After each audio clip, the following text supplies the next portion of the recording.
ይህ ዋሚራ ነው።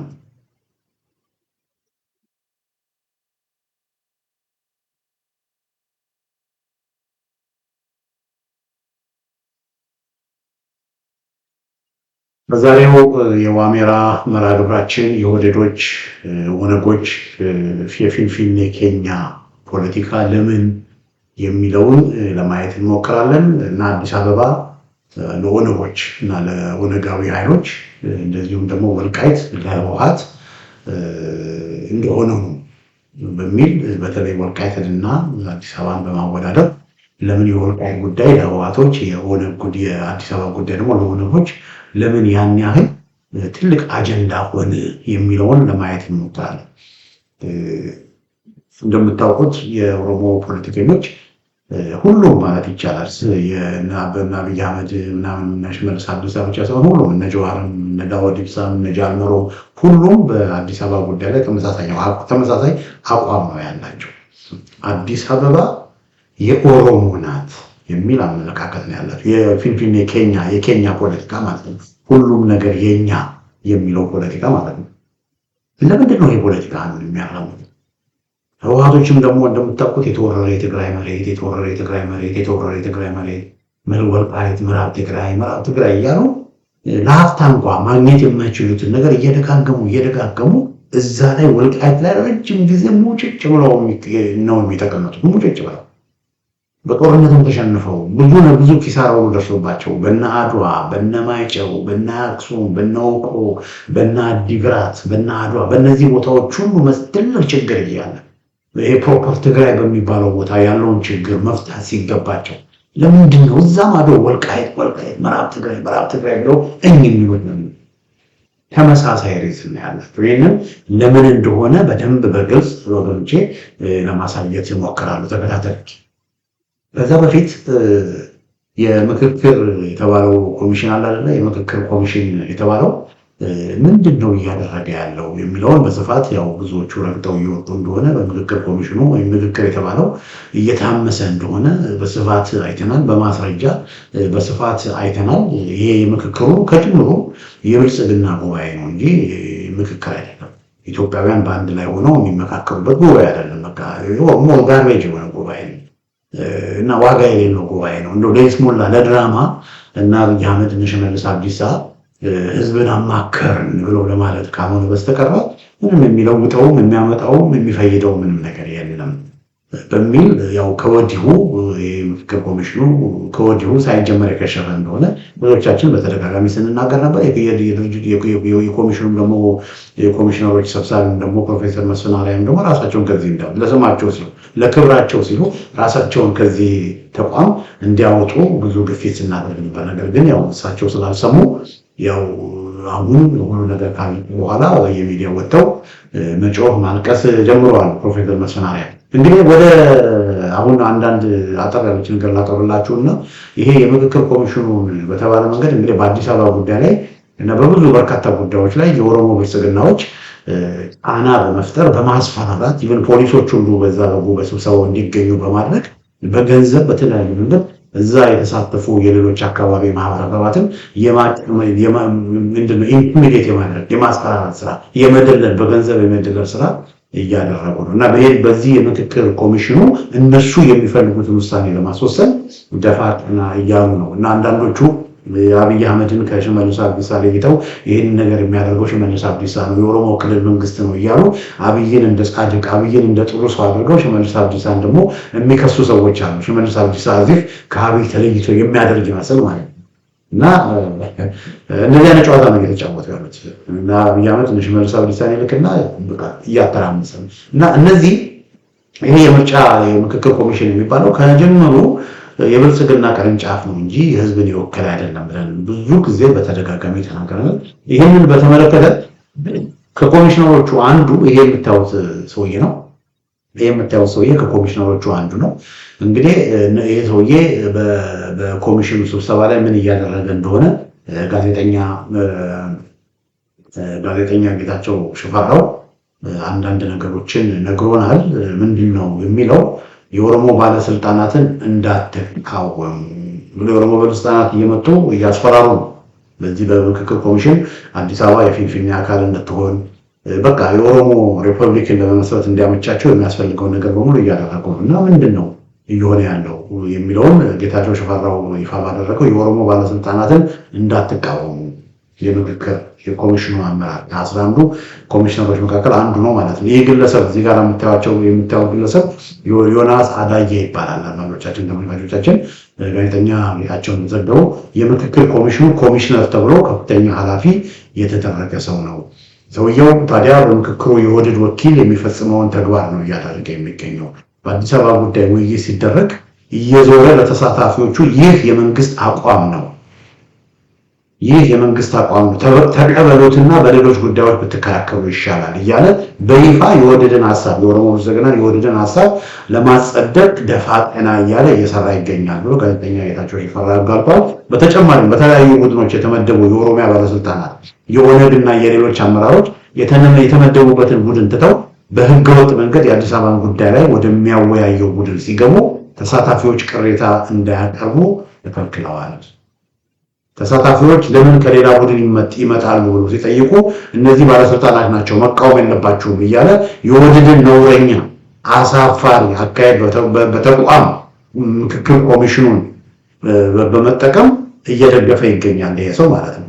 እና የኦህዴድን በምክክር ስም ሁሉን የመጠቅለል አካሄድ በማገዝ ላይ የሚገኘው ኮሚሽኑ ይሄ ኮሚሽነሩ ራሱ ኮሚሽኑ ራሱ ነው ማለት ነው። በመስፍን ኃይለ በፕሮፌሰር መስፍን ኃይለ የሚመራው ኮሚሽኑ ራሱ ነው። ለምን የኮሚሽኑ አባል እነ ዮናስ አዳዬ የሚባለው ሰው እሱ በዚህ መልኩ ከ11 በዚህ መልኩ እንዲህ አይነት አሳፋሪና በጣም አሳዛኝ ትዝብት ውስጥ የሚከት ስራ የሚሰራ ነው። ኮሚሽኑ ራሱ ሁሉ ኮሚሽኑ የብልጽግና ቅርንጫፍ ነው።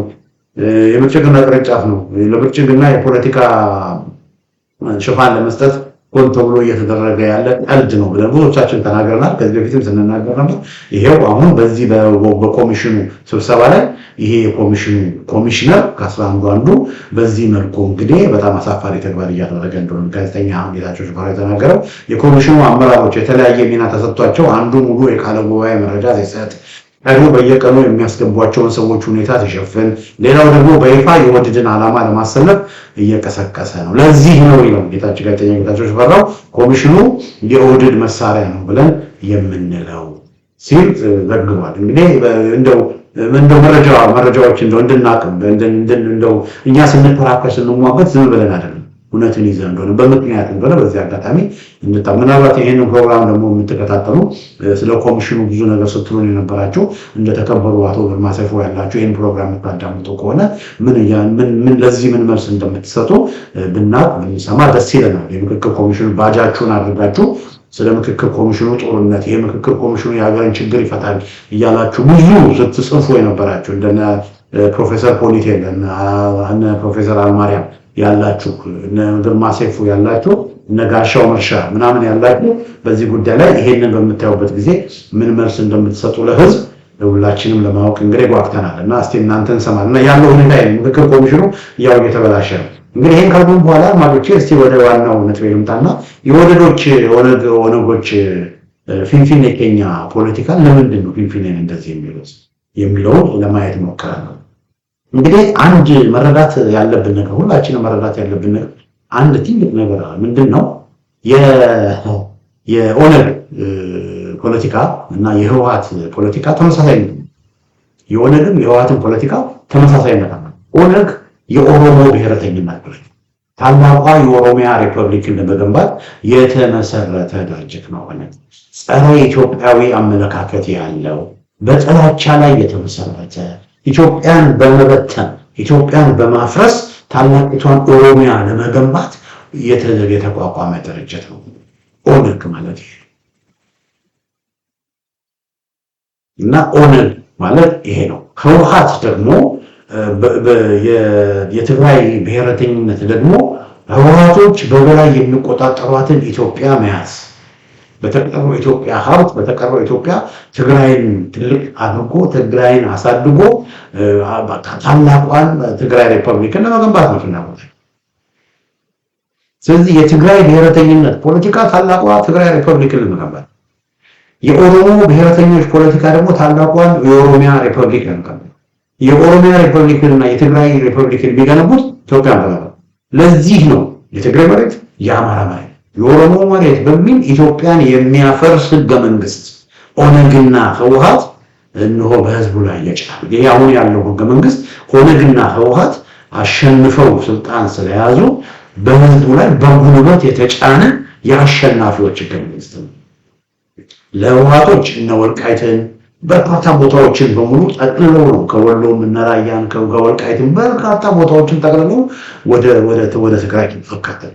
ለኦሮሞዎቹ ደግሞ በጣም አብዛኛው ጉራጌ የሚኖርበት አብዛኛው አማራ የሚኖርባቸው አካባቢዎች ውህድ ኢትዮጵያዊ የሚኖርባቸውን አካባቢዎችን በሙሉ ትንሽ የኦሮሞዎች ስላሉ ኦሮሚያ ነው ብሎ ተቀረጸ።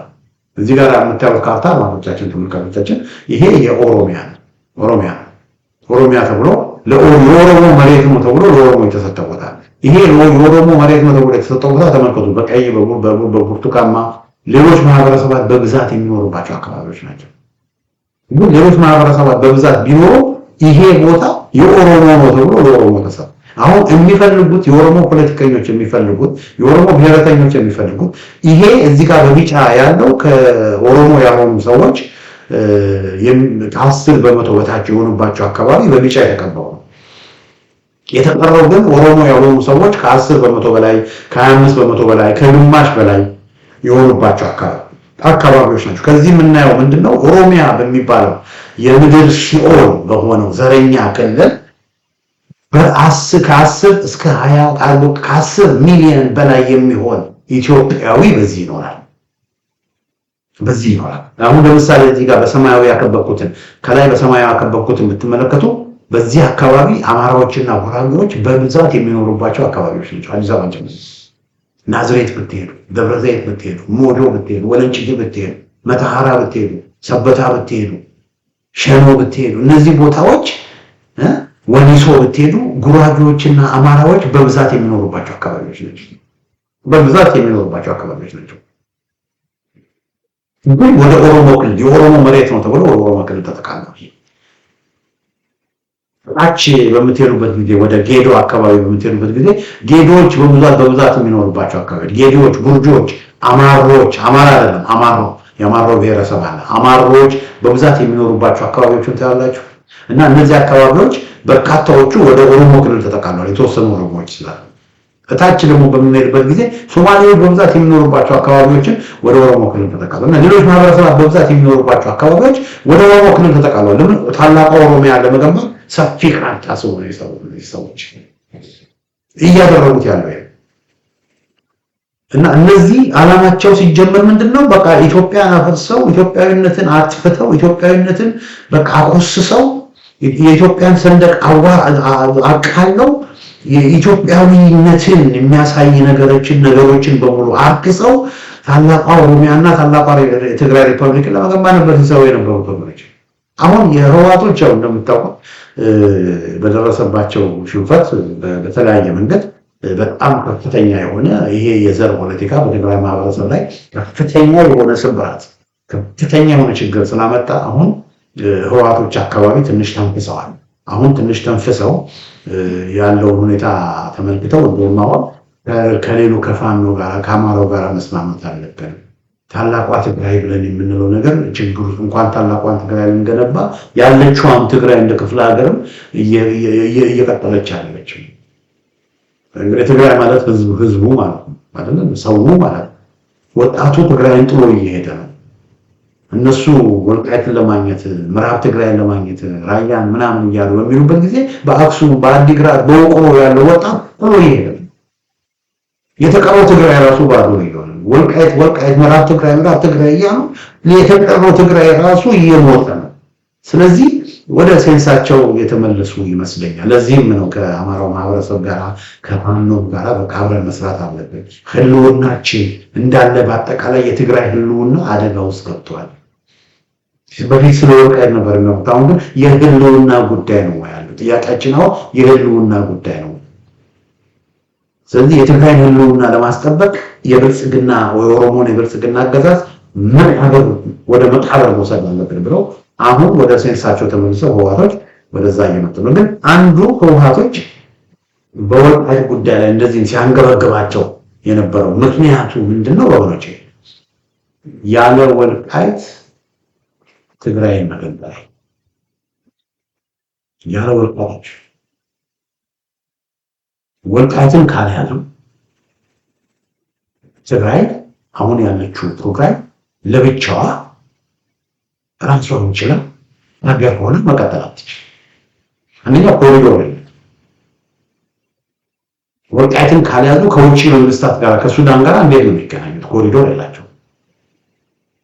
ሁለተኛ ወልቃይት ያለው የእርሻ መሬት ወልቃይት ያለው ቦታ እንኳን ትግራይን ከትግራይ አልፎ ሌሎች ብዙ ክፍለ ሀገራትን ምግብ ይችላል።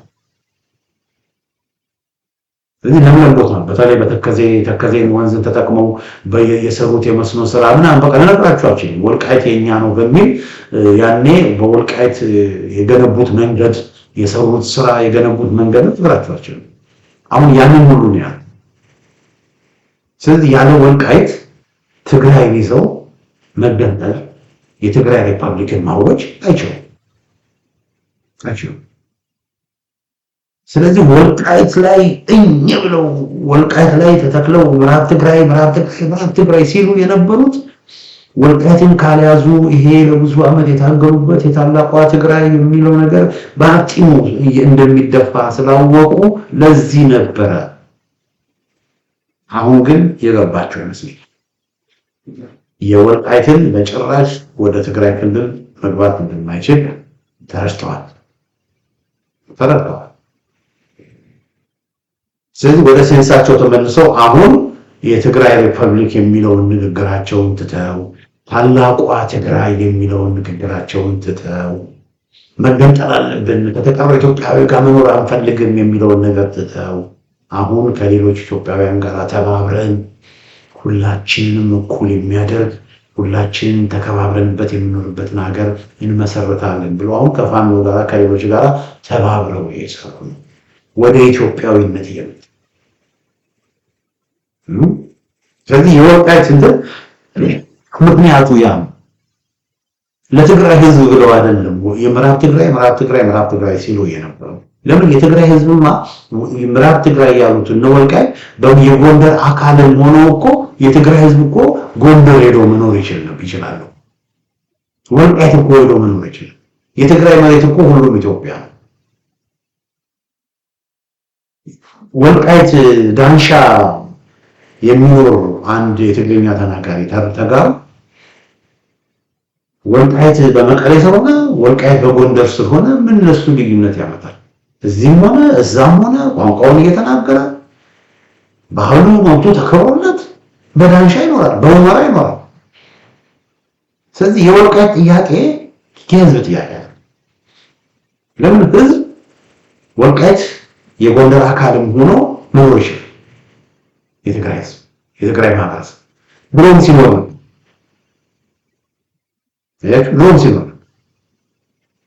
ችግሩ ግን ምንድነው? የወልቃይት የትግራይ አካል ካልሆነ የትግራይ ሪፐብሊክ ነገር አካትማል። ለዚህ ነው ፖለቲከኞቹ እነዚህ የትግራይ ብሔረተኞች ሙጭጭ ብለው ለረጅም ጊዜ ሲያሰለቹን የነበሩት። ነገር ግን አሁን እንዳልኩት ወደዛ ተመልሰው ኦሮሞዎቹስ እዚህ ጋር ተመልከቱ ወገኖች፣ የኦሮሞ ክልልን ተመልከቷት። እዚህ ካርታ ነው። ይሄ ካርታ በምትመለከቱበት ጊዜ ተመልከቱ። አሁን ወደ ምዕራብ በምንሄድበት ጊዜ ወለጋ አለ፣ ቄለም ወለጋ አለ፣ ምዕራብ ወለጋ ዞን አለ። ከዛ ከሁለቱ ወደ ታች ደግሞ በምንሄድበት ጊዜ በፊት ሊባቡር ነበር የሚባለው፣ አሁን ከፍለውታል። የሊባቡር ዞን እና የቡኖ በደሌ ዞን ብለው ከፍለውታል አለ። ከዛ ወደ ታች ስንመጣ ደግሞ የጅማ ዞን አለ። ከዛ ከጅማ ዞን እና ከቡኖ በደሌ ወደ ላይ በምንሄድበት ጊዜ ምስራቅ ወለጋ ዞን አለ፣ ሆሮ ጉድሩ ወለጋ ዞን አለ። ከዛ ወደ አዲስ አበባ ስንቀር ምዕራብ ሸዋ አለ። አሁን ከምዕራብ ሸዋ ደግሞ ከቡራዩ ከሆሎታ ገነት ከሆሎታ ገነት አይደለ በአምቦና በአዲስ አበባ መካከል ያለው ከሆሎታ ገነት ጀምሮ በስተ ምዕራብ ያለው ምዕራብ ኦሮሚያ። ከዛ ደግሞ ልክ እንደ ናዝሬትን እነ ምናምን እነ መታራን ካለፋችሁ በኋላ እነ እነ ሐረርጌ እነ ባሌ ምስራቅ ሐረርጌ ዞን አለ፣ ምዕራብ ሐረርጌ ዞን አለ፣ ባሌ ዞን አለ፣ ምዕራብ አርሲ አለ፣ ምዕራብ ጉጂ አለ፣ ጉጂ ዞን አለ፣ ቦረና አለ። እነዚህ በሙሉ ደግሞ ምስራቅ ኦሮሚያ ይባላል። ማዕከሉ አዲስ አበባ ማዕከሉ ደግሞ ምንድነው? ሸዋ። ስለዚህ አዲስ አበባ ተመልከቱ፣ አዲስ አበባ እና አዲስ አበባ ዙሪያ በጣም ቁልፍ ነው። አሁን ተመልከቷት። አሁን አዲስ አበባና ትንሽ እንደሄዳችሁ አማራ ክልል ትገባላችሁ። ወደ ታች ደግሞ ትንሽ እንደሄዳችሁ ጉራጌ ክልል ትገባላችሁ። ስለዚህ አዲስ አበባን የኦሮሞ ብሔረተኞች ካልተቆጣጠሩ፣ አዲስ አበባን ካልያዙ ምንድነው የሚሆነው? ይሄ አካባቢ ራሱን የቻለ መስተዳድር ከሆነ ኦሮሚያ የሚሏት ለሁለት ትከፈላለች። ምስራቅ ኦሮሚያ እና ምዕራብ ኦሮሚያ ተብላ ትከፈላለች። ምስራቅ ኦሮሚያ እና ምዕራብ ኦሮሚያ ተብላ ሞራል ትከፈላለች። ያ ደግሞ ምንድነው የሚያመጣው? ታላቋ ኦሮሚያ ሪፐብሊክን ለመመስረት አያስችላቸውም።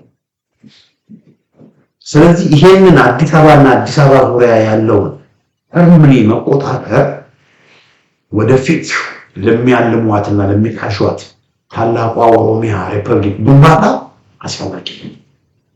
ስለዚህ አንዱ አዲስ አበባ ፊንፊኔ ፊንፊኔ ፊንፊኔ ፊንፊኔ የሚሉት ኦሮሞ ስለሚጠቀም አይደለም።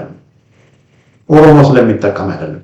ታላቋ ኦሮሚያ ሪፐብሊክን ለመገንባት ኦሮሚያ ለሁለት ይከፈልብናል ብለው እንጂ አሁን የነሱ ፊንፊኔ ኬኛ ብለው ኦሮሚያን የአዲስ አበባን ዲሞግራፊ ለመቀየር የአዲስ አበባን ዲሞግራፊ ለመለወጥ ብለው በቢሊዮን የሚቆጠር አንዴ ያስታውሳለሁ ወደ 4 ቢሊዮን ብር የሚቆጠር የኦሮሚያ ፍርድ ቤት ብለው አዲስ አበባ ውስጥ ፎገሙት። አሁን የኦሮሚያ ፍርድ ቤት ብለው አዲስ አበባ ውስጥ ለሚገነቡት ፎቅ በአሰላ በመቱ በነቀምቴ በአሰበ ተፈሪ 40 ትናንሽ ኢንዱስትሪ ፋብሪካዎች ይቀጥራል። ለ10 ሺዎች ስራ እድል የሚፈጥር ግን ያንን አይደለም እያደረጉ ያለው። እነሱ አሁን አዲስ አበባ ላይ ኢንቨስት አድርገው የኦሮሚያ ባህል ማዕከል፣ የኦሮሚያ ክልል ጽሕፈት ቤት፣ የኦሮሚያ ፍርድ ቤት፣ የኦሮሚያ ፖሊስ ጽሕፈት ቤት፣ የኦሮሞ ኦቢኤን የሚባል ደግሞ ሚዲያ አላቸው። የእሱ ሚዲያ ትልቅ ፎቅ ነው የሚሰሩት። የኦቢኤን የምናምን የኦሮሞ የምናምን ተብሎ አዲስ አበባ ላይ የሚደረጉ ግንባታዎች ለነሱ የሚወጣው ወጪ ወገኖች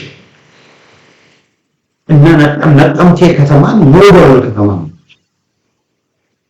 ሰላ ለምሳሌ አራት በዚህ በኦሮሞ ክልል ውስጥ ያሉ አራት ከተሞች ነቀምቴ፣ አሰላ፣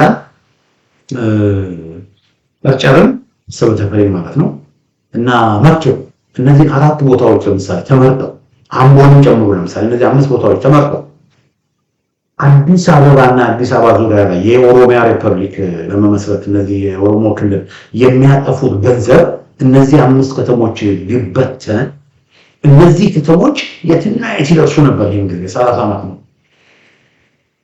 ለኦሮሚያ ተብሎ የሚመደበው በጀት ልነግራችሁ አልችልም፣ ግን 80% የሚጠፋው አዲስ አበባና አዲስ አበባ ዙሪያ አዲስ አበባና አዲስ አበባ ዙሪያ ነው። 80% የሚለው እንጂኛ ለማያዝ ይያው እና በፊንፊኔ ምክንያት ነቀምቴ እየሞተ ነው። በፊንፊኔ ምክንያት ባሌ ጎባ እየሞተ ነው። በፊንፊኔ ምክንያት ጫተር እየሞተች ነው። በፊንፊኔ ምክንያት ያሬሎ እየሞተ ነው። በፊንፊኔ ምክንያት ሻምቡ እየሞተ ነው። ይምቢ እየሞተ ነው። ጅማ እየሞተ ነው በፊንፊኔ ምክንያት። ለምን? አብዛኛው የኦሮሞ ክልል የኦፒዲዮ ገንዘቡን የሚያጠፋው አዲስ አበባና አዲስ አበባ ዙሪያ ነው እና ዓላማቸው ህዝብን መጥቀም አይደለም። ፊንፊኔ ኬኛ የሚሉት ህዝብ እንዲጠቀም አይደለም ወገኖች። ፊንፊኔ ኬኛ የሚሉት ህዝብ እንዲጠቀም ሳይሆን ፊንፊኔ ኬኛ የሚሉት ኦሮሚያ ሪፐብሊክ የሚለው እንደዛ አይደለም ማቸው ስለሚያፈርሽባቸው ይሄ ዛሬ 10 ዓመት ሁሉ የምናገረው ነገር አለ።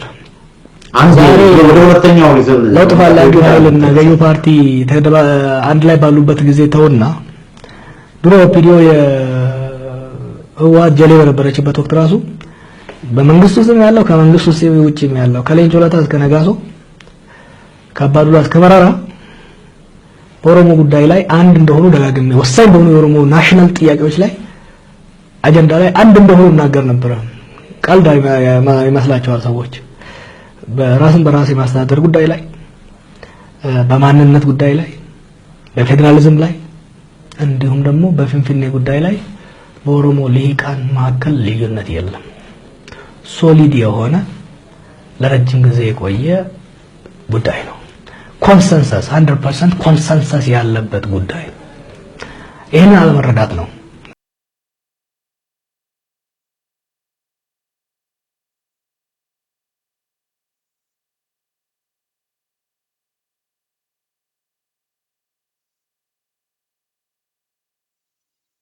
በፊንፊኔ ጉዳይ ላይ በኦሮሞ ልሂቃን ነጋሶ ወሉ ማን ብለው አነሳቸው ሊማ ሁሉንም ጠርቶ ከሰባት ነው ከሰባት ዓመት በፊት የተደረገ ቃለ መጠይቅ ነው እና ሶሊድ የሆነ አንድነት አለ።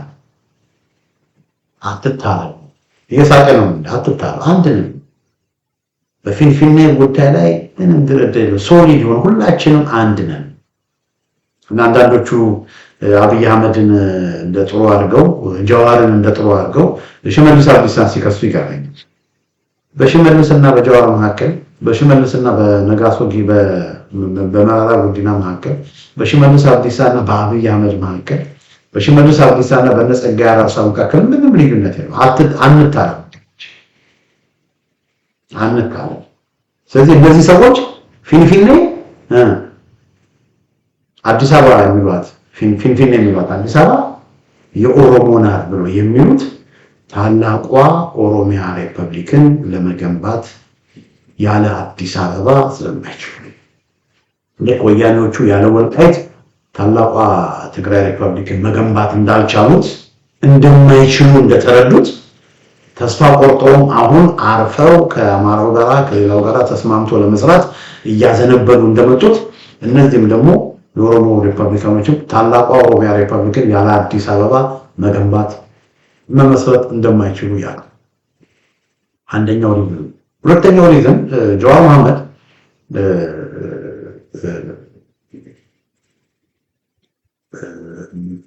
ይሄ ጀዋር መሐመድ አንድ የተናገረው ነገር ወደ ኋላ አልመለስላችኋለሁ።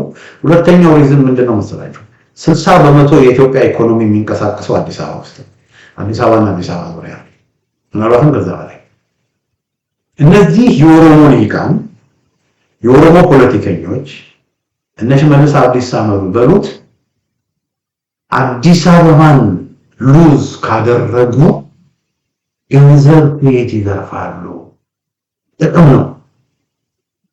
ሌቦች ናቸው። የሀብት ምንጭ ያለው አዲስ አበባ ውስጥ ነው። የሚዘረፈው አዲስ አበባ ውስጥ ነው። ህዝቡ አጠራቅሞ የሰራውን ኮንዶሚኒየም ዘርፈው የሚወስዱት ከአዲስ አበባ ነው። በተለያየ ምክንያት ሀብታም እየሆኑ ያሉት አዲስ አበባ ነው። እየሰረቁ የኦሮሞ ብልጽግና ማለት የሌባ ስብስብ ማለት ነው። የሌባ ስብስብ ነው። ሲሰርቁ ሲዘርፉ ደግሞ አይጣል ነው አይጣል።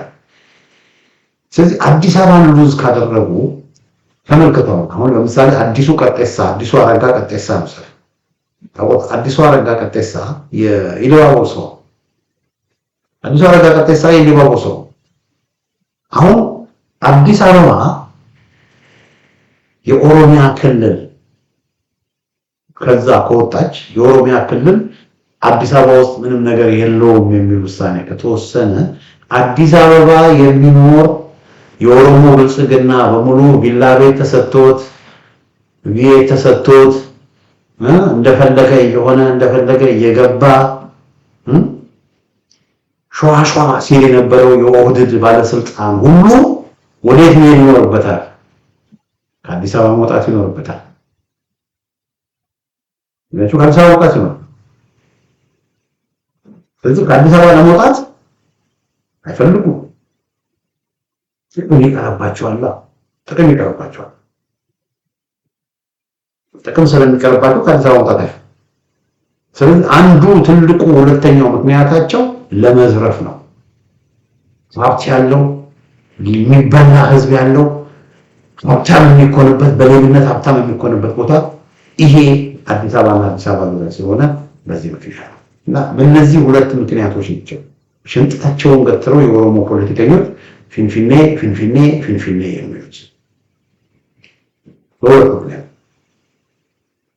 እና በዚህ ጉዳይ ላይ አቋማቸው አንድ ነው። ጀዋር መሐመድ ምን አለ መሰላቸው አንዴ ማረሳው ፊንፊኔ አለ ፊንፊኔ is the heart of Oromia ፊንፊኔ is the heart of Oromia without ፊንፊኔ there is no Oromia ብሎ አንድ ጊዜ ተናግሮ ነበር ጀዋር መሐመድ። ፊንፊኔ አዲስ አበባ የኦሮሚያ ምንድን ናት? ልብ ናት። አዲስ አበባ ከሌለች ኦሮሚያ የለም ነው ያለው። በዚህ ምክንያት አዲስ አበባ ከሌለ ኦሮሞ የለም፣ ኦሮሚያ የሚባል ነገር ወገናቸው የለም። ስለዚህ እየተማማቱ ያሉት በዚህ ነው። ብዙ ሰው ሚስጥሩ ያልገባው ለዚህ ነው። ሚስጥሩ ያልገባው ለዚህ ነው። አዲስ አበባ ውስጥ ኦሮሞ ብዙ ሰው እንደሌለ ያውቃሉ። አዲስ አበባ ውስጥ አይደለም። አዲስ አበባ በአዲስ አበባ በሰው ያከበብኩት አይደል? አዲስ አበባ ብቻ ሳይሆን አዲስ አበባ ዙሪያ ሁሉ ሳይቀር ሌላው ማህበረሰብ ነው በብዛት ያለው። አማርኛ ተናጋሪ ነው በብዛት ያለው። እኔ ከ6 ዓመት በፊት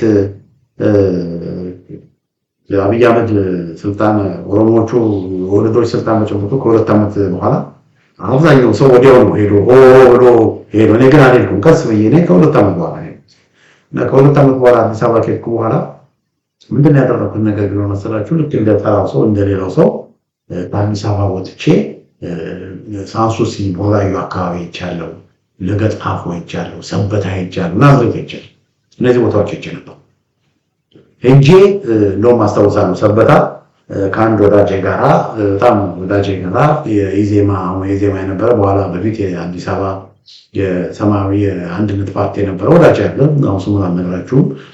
ከሱ ጋር ነበር አየር ጤና በእሱ አየር ጤና አካባቢ ነው የሚኖረው የነበረው። እኔ ከሜክሲኮ በታክሲ ያው እንደ ሰው ነው የምኖረው። ኢትዮጵያ በቃ ሰው ጋር መለማመድ ስለምፈልግ መኪና ተከራይቼ እንደ አንዳንድ ዲያስፖራዎች አልፈለኩም። ለምን የሰውን ኤክስፒሪየንስ ማድረግ ስለምፈልግ በብዙ ቦታ በእግሬ እንደ ሰው ነበር። ለምን የናፈቀኝ ያስለው መኪና መንዳትማ ሁሌ እየነዳን አይደል እንደ አሜሪካ ነገር የምንሆነው እና ስለዚህ ቀጥታ ሎንቺና በታክሲ በባስ በሚኒባስ ከሜክሲኮ አካባቢ ወደ አየር ጤና ያልኩኝ። አየር ጤና ከዚህ ወንድሜ ጋር ሆኜ በሎንቺና ወደ ሰበታ ሄደን አስታውሳለሁ። እና ጥቅ ብሏል ስንት ነው መኪናው ራሱ ጥቅ ብሏል። በጣም ይገርመኛልና እዛ በአሱ ውስጥ ራሱ ሰው እኔ ኦሮምኛ ቃል አልሰማም። ወደ ሰበታ የሚሄደው እዛ የሰበታ ነው አይደል በሙሉ አማርኛ ነበር የሚለው በአሱ ውስጥ። ከዛ ልክ ከሰበታ ምናምን ወለቴ ምናምን ሲሄድ በቃ እኔ አዲስ አበባ ነበር የሚመስለኝ። ልክ የተወሰነ ቦታ በመስታወት ሳይ ይሄ አስቀያሚው ቁቤ ጀርመኖች የሰጧቸው አስቀያሚው ቁቤ እዛ እንትን ብሎ ተለጥፎ አየሁ እና ኦሮሞ ክልል መግባቴን ያኔ ከዛ ያያዩት። ከዛ አውቶቡስ መናኸሪያ ሰበታ ማዕከል አውቶቡስ መናኸሪያ ወርደን ወደ 3 ሰዓት አካባቢ ሰበታን በቃ ስንዞር አንድ ሰው ብቻ ነው 2 ወንዶች መንገድ ላይ ኦሮምኛ ሲናገሩ ሰማሁኝ። ያኔ ነው ከ6 ዓመት በፊት ነው። እንደዚሁ ናዝሬት ደግሞ አቃቂ ቃሊቲ ቦታ ድረስ አቃቂ ቃሊቲ መናኸሪያ ላይ ክፍለ ከተማ ያቃቂ ቃሊቲ ክፍለ ከተማ አካባቢ እዛ ድረስ በባስ ሄድኩኝና እንደገና 40 ብር ነው የከፈልኩት። ያኔ 40 ብር ከፍሬ ናዝሬት መናኸሪያ ድረስ ናዝሬት መናኸሪያ ድረስኩ። በኋላ በአባዱላ ይሄን ባጃጅ የባጃጅ ሹፌር ጠየቅኩና በባጃጅ ናዝሬት ከተማ አንዞር በሙሉ አማርኛ ተናገረ። ስለዚህ ይሄ አዲስ አበባ እና አዲስ አበባ ዙሪያው ያለው ማህበረሰብ ይሄ በሰማያዊ ያከበብኩት ማህበረሰብ ከአዲስ አበባ ተነስታችሁ ወደ በሱሉልታ መንገድ ከአዲስ አበባ ተነስታችሁ በሱሉልታ መንገድ ወደ ልክ ሱሉልታ አማርኛ ተናጋሪ ሰው ከሱሉልታ ትንሽ እንዳለፋችሁ እንደነ ጫንጮ ያሉ አካባቢዎች ትንሽ ኦሮምኛ ተናጋሪዎች አሉ፣ ገበሬዎች። ከዛ መከጦሬ ስትገቡ አማርኛ ተናጋሪ ነው። ደብረ ጽጌ ስትገቡ አማርኛ ተናጋሪ ነው። ከዛ ፍቼ ስትገቡ አማርኛ ተናጋሪ በብዛት እስከ ፍቼ ድረስ በብዛት አማርኛ ተናጋሪ ነው። ማዕከል ላይ ከሰበት ከሱሉልታ ወጣችሁ ከሱሉልታ እስከ መከጦሬ ባሉ አካባቢ እንደነ ጫንጮ አካባቢ የኦሮሞ ገበሬዎች አሉ፣ የቱለማ ኦሮሞ ገበሬዎች አሉ፣ ግን ስፓርስሊ ፖፑሌትድ። ከዛ ከፍቼ ስታልፉ ደግሞ እንደነ አሊዶሮ እንደነ ገብረ ጉራቻ ምናምን ኦሮምኛ ተናጋሪዎች በብዛት አሉ። ከዛ ልክ ገብረ ጉራቻን እንዳለፋችሁ ደግሞ እነ ጎሃጽ እነ ፍልቅልቅ አማርኛ ተናጋሪ ነው። ግን እነሱ ግድ ነው ከአዲስ አበባ ራቅ ብሎ ስለሆነ ያሉት እንተዋቸውና አዲስ አበባ ላይ ስናተኩር ከሱሉልታ ጀምሮ እስከ ፍቼ አማርኛ ተናጋሪ በብዛት ነው። ይሄ አንዱ መስመር ነው። ሁለተኛው መስመር ወደ ደብረ ብርሃን የሚወስደው መስመር በሙሉ አማርኛ ነው። ለገጣፎ በሉ ምንድነው ለገዳዲ በሉ ሰንዳፋ በሉ አለንቱ በሉ ከዛ ወደ አማራ ክልል ይገባል። አማራ ክልል ደግሞ ከተገባው ደግሞ ከአማራ ክልል ተወጥቶ ደግሞ ሸኖ በሉ በቃ በአጠቃላይ በደብረ ብርሃን መስመር ያለው አማርኛ ተናጋሪ ነው በብዛት ያለው።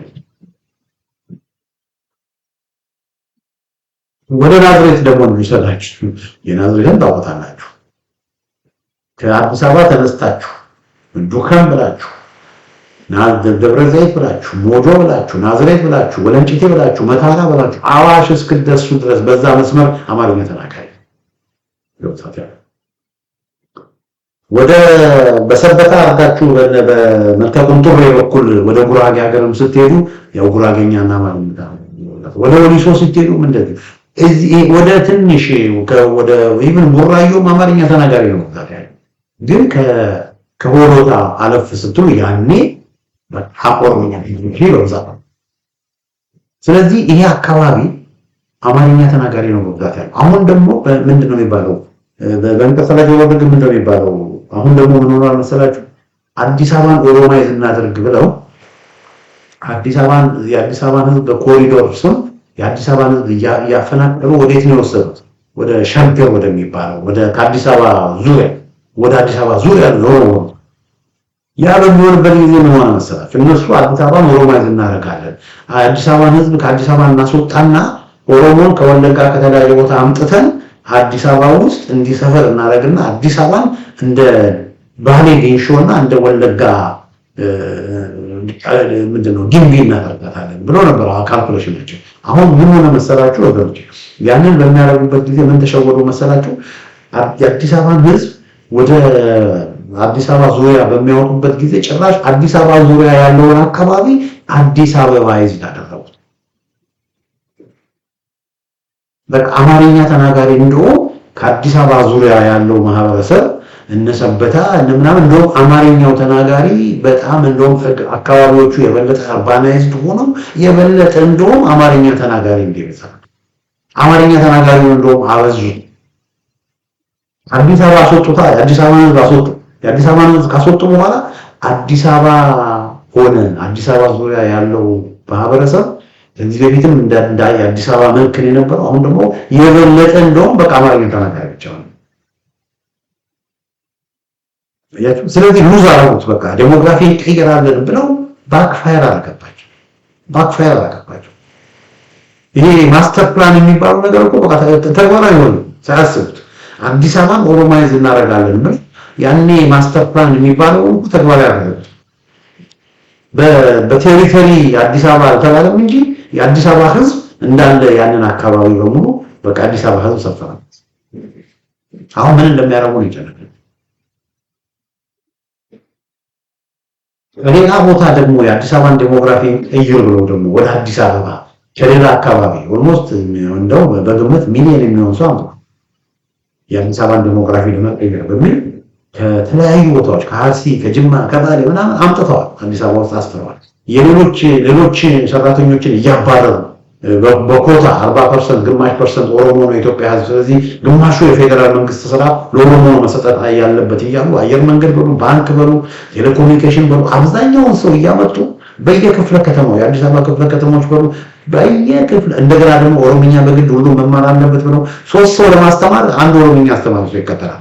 እንደዚህ አድርገው በቃ በተለያየ አጋጣሚ አዲስ አበባ ውስጥ ከተለያየ ቦታ አመጡና ተሰፈሩ። ሚሊዮን ቁጥር አሰፈሩ። ኦብጀክቲቫቸው የአዲስ አበባ ዴሞግራፊ ነው። ለምን አዲስ አበባን ብዙ ማድረግ አይፈልጉም?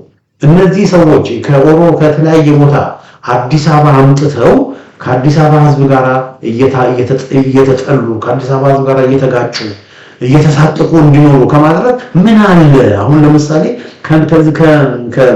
ከባሌ ጎባ ከባሌ ሮዊ ወጣቱን ከሚያመጡት ምን አለ እዛው ባሌ ጎባን አርባናይዝድ አድርገው ምርጥ ከተማ ባሌ ጎባን አድርገው እዛ አካባቢ ያለውን ማህበረሰብ ቢያደራጁትና ቢያለሙትና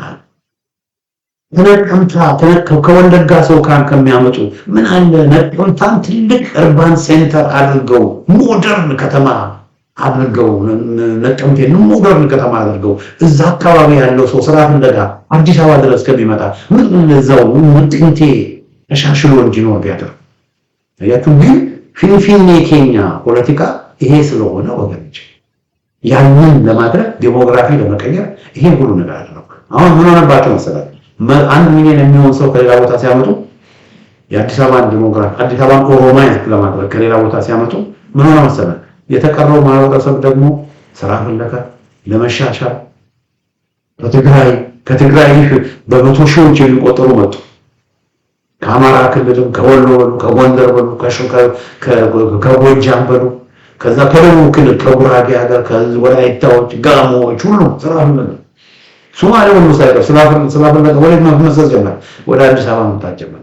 ስለዚህ እነሱ የአዲስ አበባን ዴሞግራፊ ለመቀየር ኦሮማይዝ ለማድረግ በሚመጡበት ጊዜ ሌላው ማህበረሰብም ደግሞ በተለያየ ጉዳይ እየመጣ ስለዚህ የነሱን እንትን በቃ ኒውትራላይዝ አደረገ። ስለዚህ የአዲስ አበባ ዴሞግራፊ ሊለወጥ አልቻለም።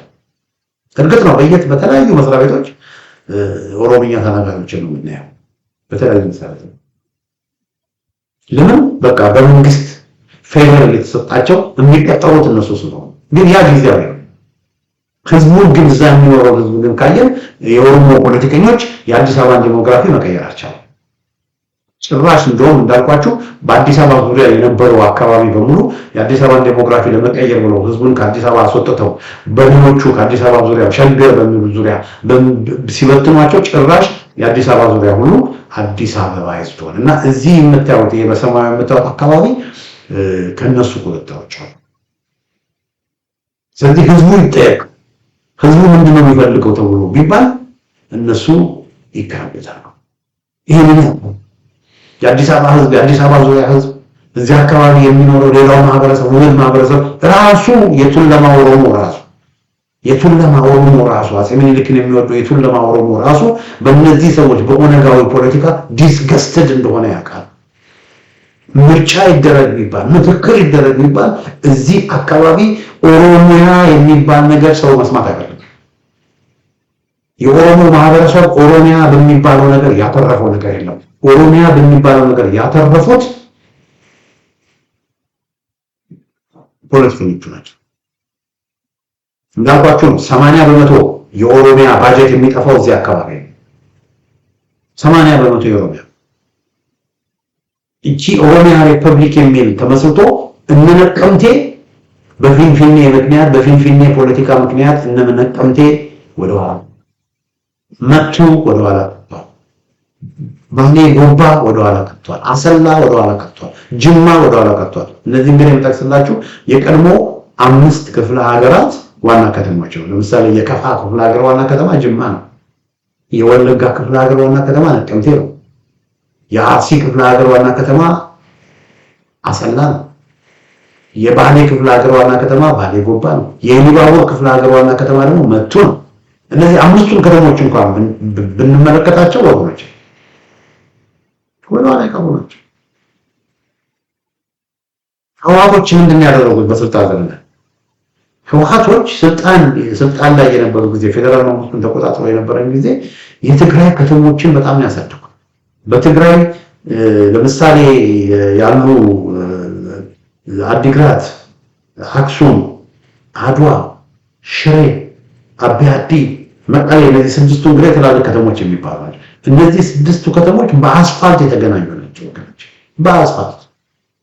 እንደገና ትግራይ ውስጥ ትላልቅ ኢንዱስትሪዎች መሶበ ሲሚንቶ ምንድነው መሶበ ሲሚንቶ ምናምን ጨርቃጨርቅ ስሙ ጠፋኝ፣ አድዋ የነበረው ስሙ ጠፋኝ። ጨርቃጨርቅ ፋብሪካ፣ የሲሚንቶ ፋብሪካ፣ የመስፍን ኢንጂነሪንግ ትላልቅ መገጣጠሚያዎች ምናምን ያለባቸው መስፍን ኢንጂነሪንግ እነዚህ እና አብዛኛው የትግራይ ወጣት ከተለያየ ቦታ ወደ መቀሌ ስራ ለማግኘት ይመጣል።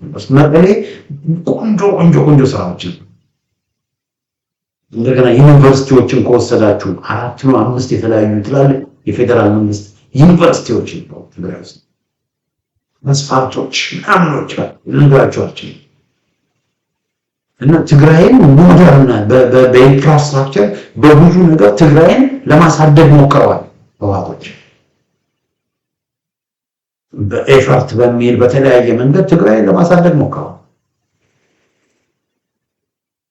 ኤርፖርቶች ዓለም አቀፍ ኤርፖርቶች በብዛት ነው ያሉት። የኦሮሞ ፖለቲከኞች ግን ምን አደረጉ ብላችሁ ብትጠይቁ እንዳልኳችሁ አብዛኛውን ገንዘብ የሚያጠፉት እና ኦሮሚያ የሚባለው ከምንም ነገር በላይ የጎዳው የኦሮሞን ማህበረሰብ ራሱ።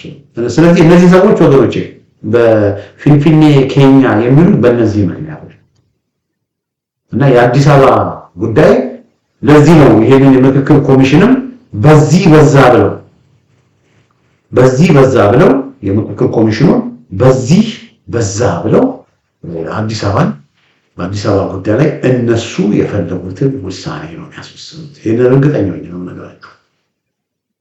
ወይ አዲስ አበባ በፊንፊኔ በአዲስ አበባ በኦሮሚያ ክልል ስር ትሆናለች።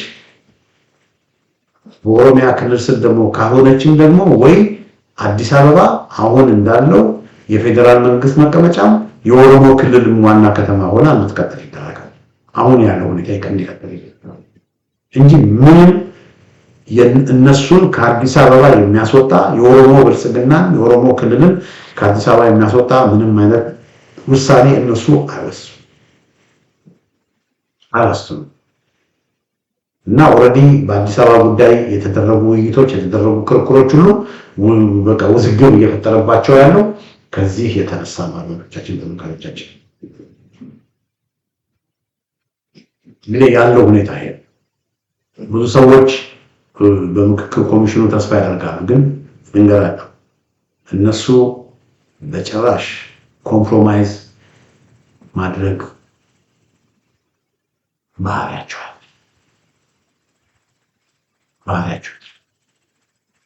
አዲስ አበባ የኦሮሚያ ካልሆነች ደም መፋሰስ ነው፣ እልቂት ነው፣ እንተላለቃለን እያሉ ያስፈራሩ።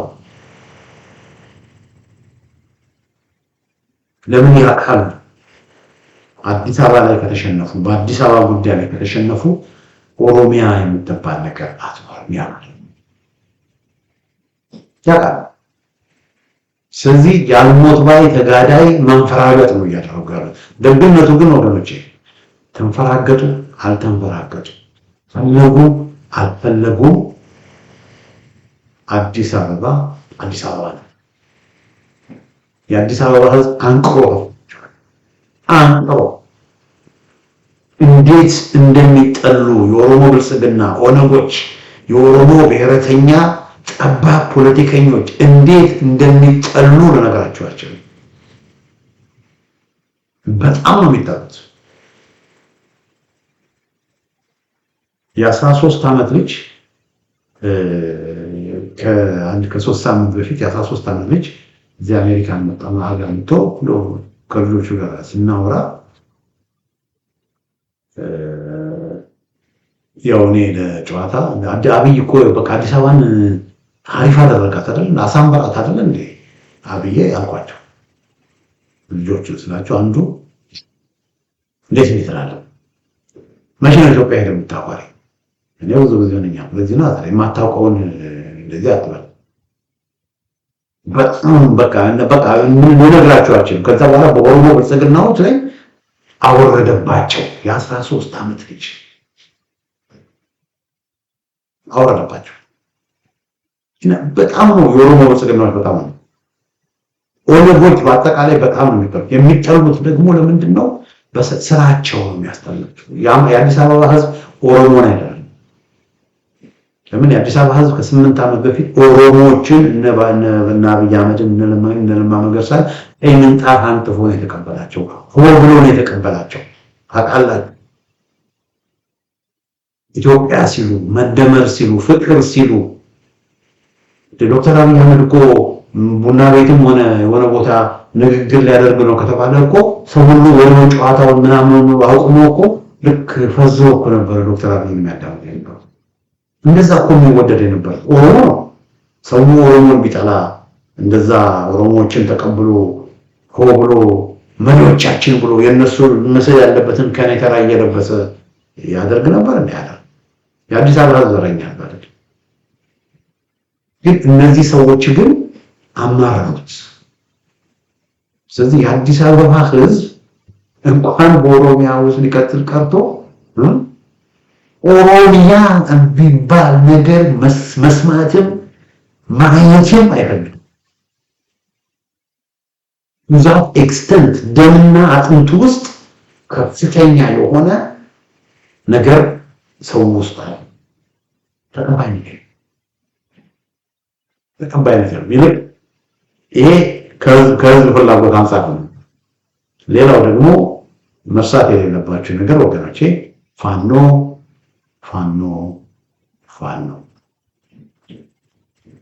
የአዲስ አበባ ጉዳይ የሚወሰነው ወገኖቼ በምክክር ኮሚሽኑ አይደለም። የአዲስ አበባ ጉዳይ የሚወሰነው በእነዚህ ሰዎች አይደለም። የአዲስ አበባ ጉዳይ በእነዚህ ሰዎች አይደለም የሚወሰነው። የአዲስ አበባ ጉዳይ የሚወሰነው በፋኖ ነው። የፋኖ አቋም ደግሞ እንደ ኦሮሞ ብሔረተኛ ፖለቲከኞች፣ እንደ ኦነጎች፣ እንደ ኦሮሞ ብልጽግናዎች፣ እንደነዚህ ጠባቦች፣ እንደነ ጃዋር፣ እንደነ ጸጋዬ አራርሳ እንደመሳሰሉት በሽተኞች፣ የአስተሳሰብ በሽተኞች የፋኖ አቋም ፋኖ የአማራ ነው፣ የአማራ ኬኛ የአማራ ነው የሚል ፖለቲካ አይደለም። የፋኖ አቋም አዲስ አበባ የሁሉም ናት፣ የነዋሪዎቿ ናት። አዲስ አበባ ውስጥ የሚኖር ጉራጌ፣ ኦሮሞ፣ ከምባታ፣ ጋሞ፣ ትግሬ፣ አማራ እንደገና ሙስሊም ኢትዮጵያዊ የተደባለቀ እናቱ ኦሮሞ፣ አባቱ ትግሬ፣ አባቱ ጋሞ፣ እናቱ ሶዶ እነዚህ የተደባለቀ ማህበረሰብ የተደባለቀ በቃ የአዲስ አበባ ነዋሪዎች ናት። የአዲስ አበባ ህዝብ ራሱን በራሱ የራሱን እድል የመወሰን መብቱ መከበር አለበት። የአዲስ አበባ ህዝብ ራሱን በራሱ ማስተዳደር አለበት። በአዲስ አበባ ጉዳይ ላይ እዛ ማዶ ከኢሉባቡር የመጡና ከወለጋ የመጡ ከበሻሻ የመጡ ከጎንደር የመጡ ወይም ከወሎ የመጡ ሊወስኑለት አይገባም። የአዲስ አበባ ህዝብ የራሱን እድል በራሱ መወሰን አለበት። የአዲስ አበባ ህዝብ ራሱን ማስተዳደር አለበት። የአዲስ አበባ ህዝብ በዙሪያው ካሉ አካባቢዎች ጋር ሆኖ እንደው ሸዋ የሚባል ታሪካዊቷ ዘመናዊቷ መስተዳደር እንደው መዘርጋት አለባት ብሎ ፋኖ የሚያምኑ ፋኖ ይሄ መሬት የአማራ ነው፣ ያ መሬት አዲስ አበባ የአማራ ነው የሚል አቋም ፋኖ የለውም። ወልቃይትንም በተመለከተ ራያንም በተመለከተ እነዚህም ቦታዎችን በተመለከተ ወያኔዎቹ የምዕራብ ትግራይ እያሉ ስላሉ ለወያኔዎቹ የአጸፋ መልስ ለመመለስ እንጂ ፋኖ ወልቃይትም የትግራይ መሬት ነው ብሎ የሚያምኑ ራያም የትግራይ መሬት ነው ብሎ የሚያምኑ ኢትዮጵያ የትግራይ መሬት ነው ብሎ ፋኖ የሚያምኑ ፋኖቹ የሚያምኑት ያለ ሁሉም ኢትዮጵያ የአማራ መሬት ነው፣ ሁሉም ኢትዮጵያ የትግራይ መሬት ነው። በቃ ትግሬው በሁሉም ኢትዮጵያ በነፃነት መኖር መቻል አለበት። አማራውም በሁሉም ኢትዮጵያ በነፃነት መኖር መቻል አለበት። ኦሮሞውም በሁሉም ኢትዮጵያ በነፃነት መኖር አለበት የሚል አቋም ነው። ጉዳይ የሚወሰነው ወገኖች በፋኖ ነው። ስለዚህ ብዙም በምክክር ኮሚሽኑ ስለሚባለው ስለሚነገረው ነገር ብዙ መደንገጥ